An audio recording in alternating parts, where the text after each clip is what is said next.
is a man-made havoc. The incident which took place here is a man-made havoc. A wall was constructed just 6 days prior. The construction of the wall started 6 days back. Construction of the wall was completed 2 days before. The fact that Chandanotsavam was to be done today is a well-known fact to the entire state of Andhra Pradesh. Everybody knows about it, the date of this occasion. And it's also a well-known fact that lakhs of people, more than 2 lakhs people, were to attend to this occasion. This happens every year. It's a well-known fact. When the government is fully aware of the date that so and so occasion is going to take place, and lakhs of people would be attending to this occasion, attending on this occasion. What was the government trying to do? They started constructing a wall 6 days before this incident, and that to a 20-meter wall. That means 70 feet wall in length, 10 feet in height, and there were not, you don't even see cement columns in between. Entire thing is fly ash brick blocks. People, the scene from there is that the wall shook like a flexi when the incident took place.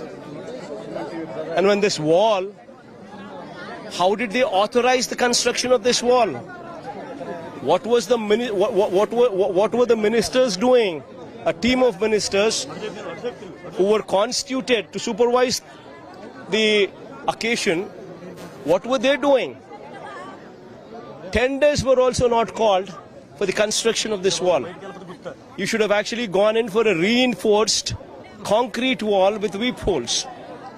And you knew this date, and you knew this day, and the construction of the wall should have started much in advance, months in advance.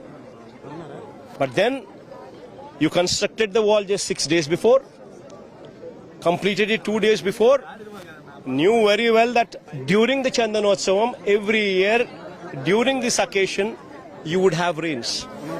It's always been a sentiment. And this year also, you had rain. But then you knew that you had rain. You also knew that the wall was new. You also knew that the wall had no columns. And yet you had the queue, you had the people right beside the wall pass through into the temple. And what is expected of it? It's a man-made havoc which took 7 lives. This family alone lost 4 lives. And who is to be blamed for it? Chandrababu Naidu, during his tenure in these 11 months, the kind of havocs what have taken place during his regime, be it in Tirupati, in Vaikunta Ekadashi day, never in the history of Tirupati we saw a stampede which actually took 6 lives. Even then, it was totally Chandrababu Naidu's mistake. He was camping in Kuppam. He had every policeman attend to him rather than to the occasion. And Vaikunta Ekadashi also was a similar festival. Very well everybody knew on which date it was going to take place. Everybody also very well knew that lakhs of people would be attending to it. Yet there were no people, there were no cops. Everybody was engaged with him. People were parked in the parks. Suddenly they were let out to actually go into the queues, which erupted into a stampede. 6 lives lost in Tirupati. In Tirumala, it's same Tirumala, in Goshala, more than 200 cows have seen death during Chandrababu's regime.